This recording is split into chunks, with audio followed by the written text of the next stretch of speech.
নমস্কার বন্ধুরা, বাড়ি মালটা 1 ও 2 মৌসুমী লেবু যে কোনো আমরা বাড়িতে গাছটি থাকলে বা প্রথম কিনে আনলে বসানো ও তার পরিচর্যা কেমন করলে আমরা ভালো ফলন পাবো, গাছ ভর্তি ফল পাবো।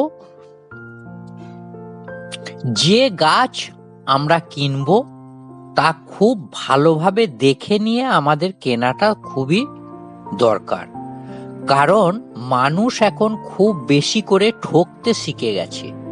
কম বেশি সবাই আমরা প্রতিনিয়ত ঠকেই চলেছি।